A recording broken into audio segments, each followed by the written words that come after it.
Scuffy the Tugboat. I have to be a little quiet because you guys are asleep. Scuffy the Tugboat, the full title, and Its Adventures Down the River by Gertrude Crampton. Illustrated by Tibor Gergely. This is a classic here. Scuffy was sad. Scuffy was cross. Scuffy sniffed his blue smokestack.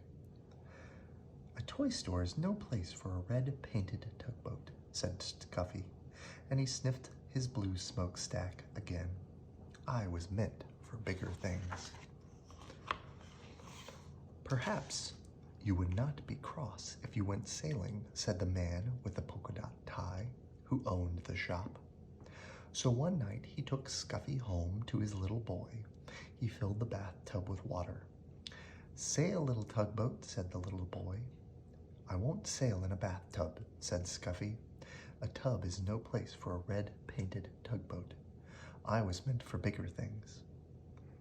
The next day the man with the polka dot tie and the little boy carried Scuffy to a laughing brook that started high in the hills. Sail, little tugboat, said the man with the polka dot tie. It was spring, and the brook was full to the brim with its water, and the water moved in a hurry, as all things move in a hurry when it is spring. Scuffy was in a hurry too. Come back, little tugboat, come back, cried the little boy as the hurrying, brimful brook carried Scuffy downstream. Not I, tooted Scuffy, not I. This is the life for me. All that day, Scuffy sailed along with the brook, past the meadows filled with cowslips, past the women washing clothes on the bank, past the little woods filled with violets. Cows came to the brook to drink. They stood in the cool water, and it was fun to sail around between their legs and bump softly into their noses. It was fun to see them drink. But when a white and brown cow almost drank Scuffy instead of the brook's cool water, Scuffy was frightened. That was not fun. Night came, and with it the moon. There was nothing to see but the quiet trees, and suddenly an owl called out, "Hoot, hoot." "Toot, toot," cried the frightened tugboat, and he wished he could see the smiling face of the man with the polka dot tie. When morning came, Scuffy was cross instead of frightened. I was meant for bigger things, but which way am I to go? He said. But there was only one way to go, and that was the running water where the two brooks met to form a small river. And with the river sailed Scuffy, the red-painted tugboat. He was proud when he sailed past villages. People build villages at the edge of my river, said Scuffy, and he straightened his blue smokestack. Once Scuffy's river joined a small one jammed with logs. There were men in heavy jackets and great boots walking about on the floating logs, trying to pry them free. "Toot, toot, let me through," demanded Scuffy, but the men paid no attention to him. They pushed the logs apart so that they would drift with the river to the small sawmill in the town. Scuffy bumped along with the jostling logs.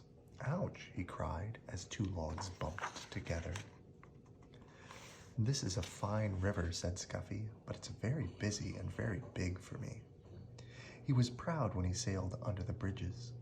"My river is so wide and so deep that people must build bridges to cross it."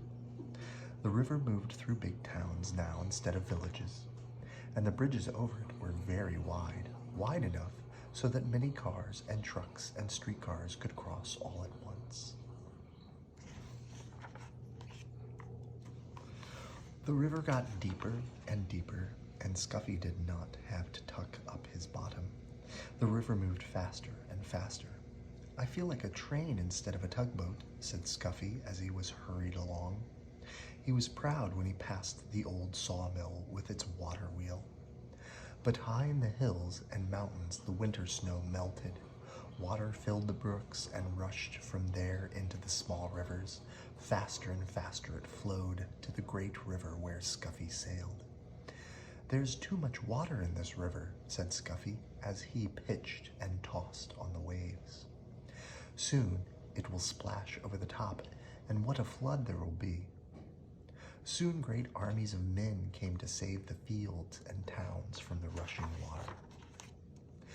They filled bags with sand and put them at the edge of the river. "They're making higher banks for the river," shouted Scuffy. To hold the water back, the water rose higher and higher. The men built the sandbags higher and higher. Higher went the river, higher went the sandbags. At last the water rose no more. The flood waters rushed on to the sea, and Scuffy raced along with the flood. The people in the fields and the towns were safe. On went the river to the sea. At last Scuffy sailed into a big city where the river widened, and all about were docks and wharves. Oh, it was a busy place and a noisy place.